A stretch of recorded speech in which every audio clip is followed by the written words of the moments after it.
That morning was to be the last day of the tournament. Xander was already pleased with his performance so far, but he wanted to win. Having the tournament under his belt would be something he could point to as an achievement for picky employers. Hell, people might even come to him and his team for contracts specifically. There had been those rumors Gabriel had mentioned about the tournament winner getting some kind of exclusive contract after all. Xander was unsure of the veracity of those claims, but it wasn't hard to believe that someone who acquitted themselves well in the tournament, even without winning necessarily, might catch someone's eye for a job.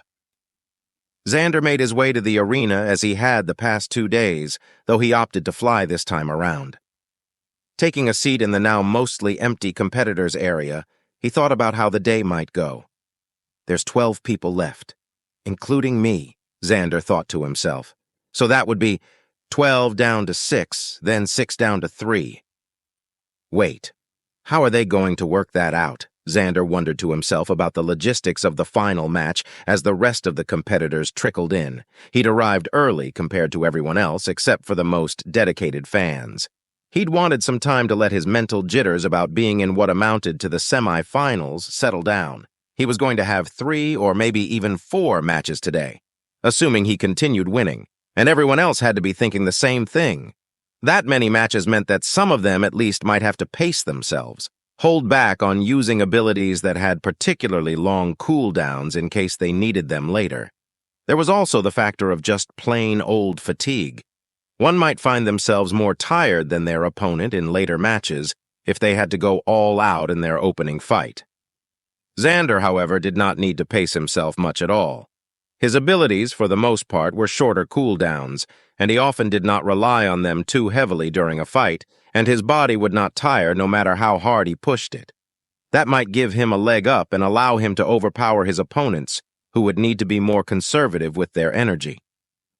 As the stadium filled and the allotted time for the start of the matches came, the announcer from the previous day made an appearance once again.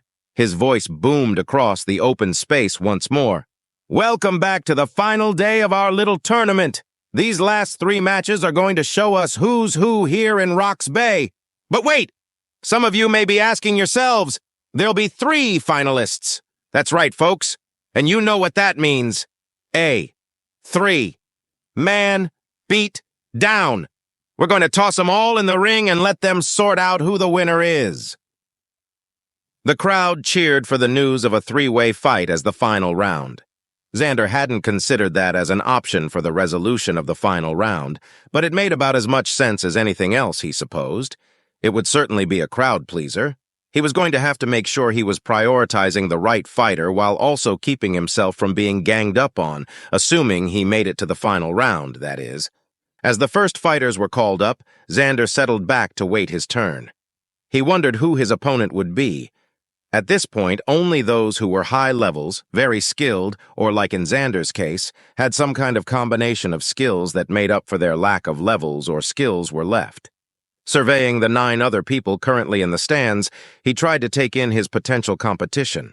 There were a few he recognized. Ilano, the elven duelist, the hulk of a man who'd thrown his opponent clear out of the ring earlier in the tournament. The mage who'd bound his foe in a stone tomb after knocking them to the ground. The others were less distinct to him. They all seemed to lean towards being melee fighters, with the exception of the lone mage. Xander supposed that made sense. In a tournament where you weren't allowed to outright kill your opponent, things often were going to come down to being able to take more than your opponent could as you fought. Not exactly the specialty of most mages. There was a mix of armor amongst the remaining fighters, ranging from leather all the way to full plate like Xander's own. While he might not be able to get much of an idea of their fighting style, he felt he could at least ascertain if they would be doing a lot of moving and dodging by how light their armor was. Looking down at the arena and the 2 riders who were clashing, Xander saw that one was in a set of thick, heavy-looking plate armor that featured decorative cogs on it and wielding a 2-handed mace. The other was a man in leather and chainmail who was wielding a sword in one hand and a dagger in the other. Xander remembered the heavier armored fighter, somewhat, having noticed their armor before. But they played their cards close to their chest and hadn't used any abilities that had caught Xander's eye during the tournament. Perhaps they relied more on their equipment or passive abilities than actives. Regardless, they seemed to have the upper hand in the fight, as the longer reach of the two-handed mace was keeping their opponent from reaching them. For their part, the dual-wielding hopped back from a swing of the mace and pointed their sword at the plate-armored fighter's chest. A blue bolt discharged from the tip of the sword and struck true, rocking the heavier fighter backwards. The dual-wielder used this opportunity to slip inside the guard of the mace-wielder and plunge their dagger into the knee joint of their opponent, where it became lodged. Surprisingly, the mace-wielding fighter reacted very little to having a knife shoved into their knee as they swung a fist at their opponent, forcing them to back off once again. They experimentally flexed their knee and then, with force, bent both knees, dropping their weight into it. As they did so, there was a resounding crack of breaking metal as the dagger, now in two pieces, was ejected from the knee joint of their armor. The fight was over shortly after that, the dual-wielding warrior unable to significantly injure his opponent through their armor plating. All it took was one hit from the two-handed mace to finally connect in a moment of distraction, and he was on the ground with a broken arm and shoulder. Xander decided he'd have to watch out for the heavily armored fighter. The amount of protection they fielded might even allow them to shrug off his elemental weapon no matter where he struck them. As he was thinking about how someone might move wearing that much armor, as well as completely ignore a deep stab into a joint, his name was called, breaking his line of thought. Up next, we have our mysterious Xander Jones, no longer so mysterious. You see, I had myself a trip down to the Mercenaries Guild yesterday and had a look-see at our friend's file. And would you believe it? He's been with us for less than 5 years. That's right, we've got a genuine godsmarked here, folks. And not only that, but a distinguished soldier. Fought in the war between Thrask and Dardan and helped take Ilbeck. Hell, they thought he was dead until he turned up after the war 3 years later. Guess you can't take all the mystery from a man like him. I give you the Wraith of Ilbeck. A portion of the crowd quickly took on a cheer of, "Wraith! Wraith! Wraith!" while Xander made his way from the stands and onto the field, and the announcer finished his introduction of Xander. Xander wasn't sure how much he liked being known as the Wraith of Ilbeck, but he supposed there could be worse monikers to have. At least the announcer hadn't given away his status as a revenant to the masses. That was something he'd prefer to keep private, with the exception of his teammates and friends. As the cheers died down, the announcer continued. And up against our Wraith is Sylesth Tringham. A master of the shield, Sylesth has consistently placed highly in our humble yearly tournament. Will this year be the year he finally takes it all the way? They say he's never failed a bodyguard contract and that nobles and merchants alike seek him out as their first choice for protection. I present to you the fabled dwarven shield of the Bay. Another portion of the crowd stomped as they cried out, "Sylesth!" stomping at each syllable. Sylesth, a barrel-chested dwarf clad in bright green enameled plate armor, made his way down to the arena opposite Xander. In his hands were a shield, similarly enameled green, and with a depiction of a figure bearing a shield as its heraldry, trimmed in gold, and a double hammer-headed warhammer. Sylesth gave Xander a form of salute, crossing his hammer over his shield for a moment and nodding his head. Xander, wanting to return the gesture, did his best to stand at attention and snap a salute of his own at the dwarf. The two separated after the exchange of salutes, and the gong rang as they reached the appointed distance from each other. Sylesth immediately took up a defensive posture, raising his shield and holding his hammer at the ready. Xander similarly readied his weapon, spinning it to bring up its momentum. The two stared at each other across the field, and Xander could tell that Sylesth was ready for a long haul. The dwarf made no effort to move from his spot, save to turn to face Xander as he circled Sylesth. And why would he? Xander realized. He was facing off against a dwarf that was dubbed the Dwarven Shield of the Bay. Clearly, he must excel in defense and counterattack rather than offense. He was going to force Xander to come to him and then try to take him down during an opening. Xander wasn't sure what exactly the dwarf could do at a 15-foot distance, though. He'd have to bite the bullet, find out, and roll with whatever punches his opponent threw. He launched his ball and chain at the dwarf's shield, wanting to find out if the electricity of the weapon's enchantment would be able to make its way to the dwarf. Sylesth took the blow on his shield as expected, and unfortunately for Xander, seemed to suffer no ill effects from the elemental enchantment. That wasn't unsurprising, though.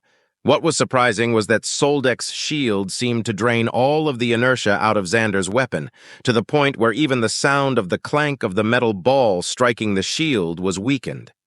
It fell to the ground rather than bouncing off the shield as it should have, leaving Sylesth no worse for wear as Xander quickly reeled the weapon back in with his hands and ferrokinesis. Sylesth made no attempt to move from his spot, still, as Xander cautiously continued circling the dwarf. Xander briefly considered attempting to use his rifle, since Sylesth was so kindly holding still, but he wasn't sure if even that would make it through the dwarf's impressive shielding abilities. He threw out another attack with his weapon and found it expertly blocked by Sylesth's shield once again. How was he supposed to defeat an opponent who could weather his every blow? He wondered if this was how some of his opponents had felt, watching their abilities fail to penetrate his armor. He went over the tools available to him in his mind as he continued to launch unsuccessful attacks against Sylesth. For his part, Sylesth seemed content to block every attack and either wait for Xander to tire or force him to come closer to attack, whereupon Xander would then be on Sylesth's playing ground. He'd already considered his gun, which he was uncertain of penetrating the dwarf's shield. Glue bomb? Sylesth would likely catch it against his shield. Poison? He'd have to get in close, and that was exactly what his opponent wanted. Flamethrower?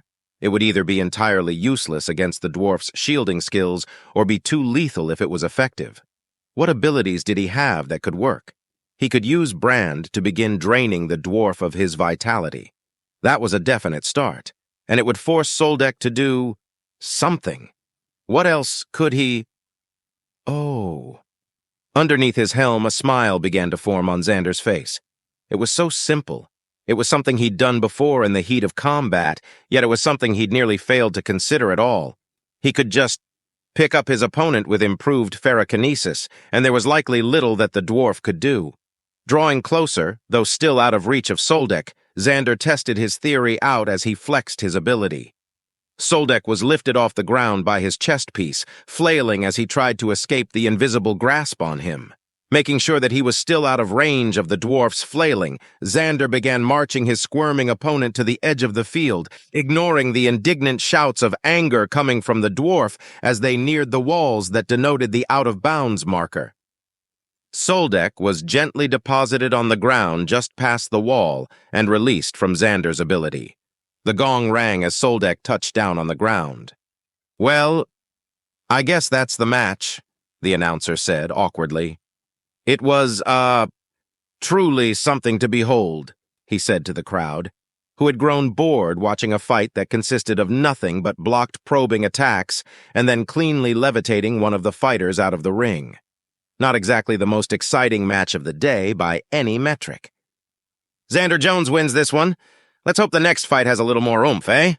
he said, attempting to get the crowd riled back up. Sylesth, feeling somewhat humiliated by the method of his elimination from the tournament, stalked away from the field. Xander hoped the dwarf didn't take it too hard. An ability like ferrokinesis in a world where so many things were made of metal, especially armor, was almost unfair to have.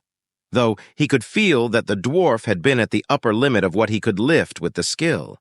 He could use it for a surprisingly powerful extra burst of force. He should really test out pushing his opponents around or away with the ability. But when it came to sustained force generation, such as lifting an object, there was only so much the skill could manage. If his opponent had been a similarly proportioned human in plate armor, Xander wasn't sure that he'd have been able to manage lifting them. Regardless, it had won him this match handily, and that was what he was concerned about in the short term.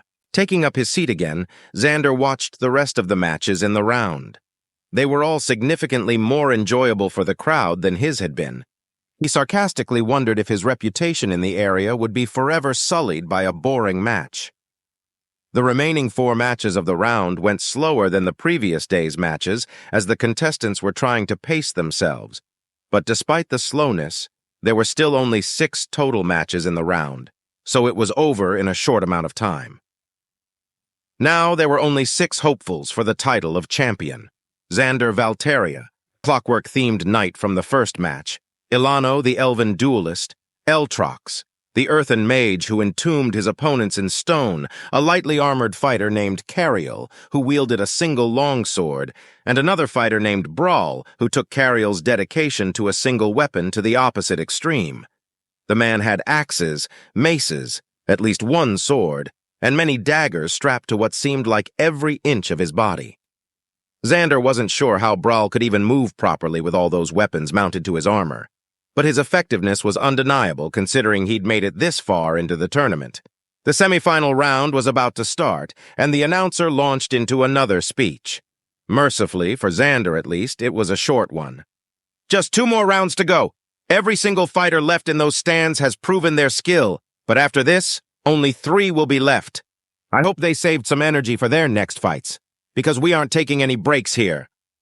Let's go on ahead and get everybody's favorite duelist, Ilano, out here. Facing up against the masterful elven duelist will be Brawl. Let's see how an elf of one weapon fares against a man of many." The answer to that question was quickly settled.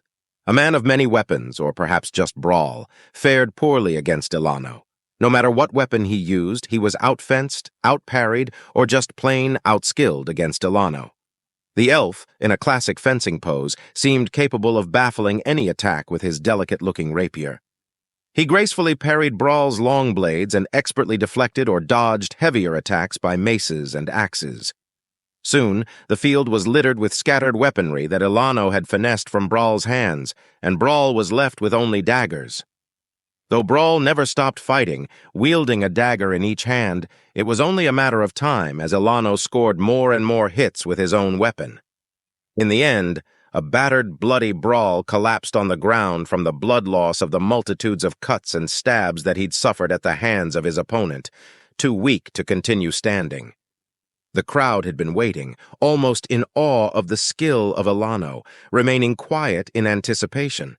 Once Brawl collapsed, however, a rousing cry was raised as the duelist's supporters cheered and whistled for his victory.